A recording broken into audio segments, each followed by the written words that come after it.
On the 12th Sunday of Christmas, my demo shared with me another Ghirardelli treat holder.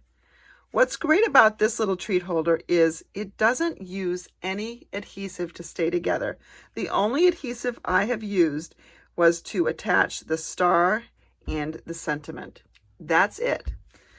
When my mom was alive, she used to love making these little pouches. She would stick money in there or other little treats, sometimes chocolate. But she would send this to the grandkids for their birthdays. She would make them for kids at school where she worked. She loved making these because they were so simple to do. And that was, when she was 80 years old. So if she can do it, you can do it. Let's learn how. You're going to start with a piece of 6x6 designer series paper. Now you can use different sizes. If you use a 5x5, it'll be a little smaller. If you use an 8x8, it'll be a bigger pouch. But this really is a very convenient size. You get one pouch out of every pack of this paper, which is the gingerbread and peppermints paper. It's got lots of little nice designs in it. If you have a 12x12 package of paper like the Painted Christmas, you can get 4 out of each sheet. You're going to start, and I'm going to bring in my grid paper, and you'll see why in a second, but you're going to start by folding, and you can decide which pattern you want inside and which one you want outside. You're going to see both patterns, but if you want the inside to look like this, then you want the inside facing up. And you can change it. So if you get this done and you change your mind, you want it the other way, it's not too late. I'm going to match up those points on the diagonal, and I'm burnishing here to get a nice crisp fold. I'm going to bring this in here, and I'm going to turn this upside down. What I want to do is I want to fold this up, and I really want it to be straight. So I'm looking at the bottom here and making sure that my angle's not off. So when I'm using this line up here, and you don't have to do this, you'll get a feel for it. Sometimes you can use the paper itself. But I'm making this point to be about a little over a ½ an inch from the top. And now with this sort of bent still, I'm going to fold in one of these corners. And I'll burnish that down. And then I'm going to do the same thing on the other side.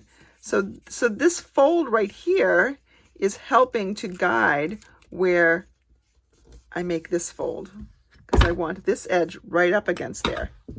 Just dropped my bone folder. And it's gone way underneath the desk. So we're just going to use fingers here. So you just fold them over, and you fold one of the 2 flaps down. And then when you open it, it stays together. This flap will stay down. No adhesive. How cool is that? Let's go ahead and decorate.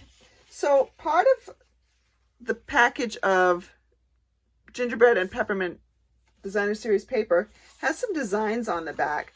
So you've got some stars and mittens, and you've got some snowflakes and bells. I think I'm actually going to use this snowflake. Now there's a coordinating stamp set and die set that comes in the mini catalog, but I only have the paper because this really isn't totally my thing, even though I've seen some really cute projects that make me think, oh, I should have gotten that. I'm just going to fussy cut this.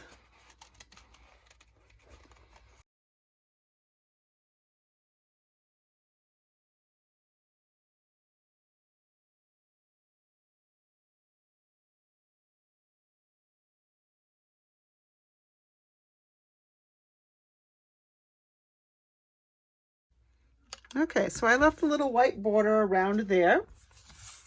I'm going to put this right on here. Look how nicely that goes. I'm going to attach it with just a couple of dimensionals. Oh, these are my small dimensionals. Let's use the bigger ones.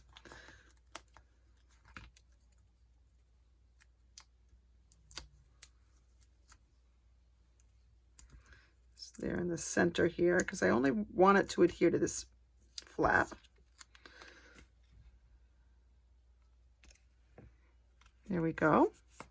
I'm just going to take my 'Tis the Season sentiment and stamp it on a scrap of basic white. I'm going to trim that out.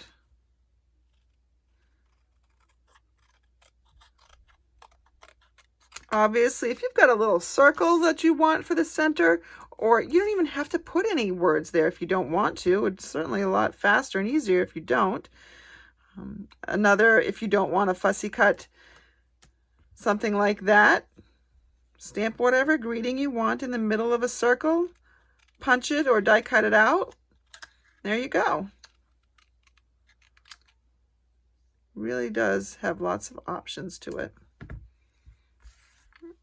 We will take a couple of the mini dimensionals. They fit on here a little bit better, I think. At least I don't have to take the time to fuss with the big ones. And we're going to put that right across here. And I'm going to put the red one in the back because it doesn't go as well. But it fits 2 Ghirardellis very nicely.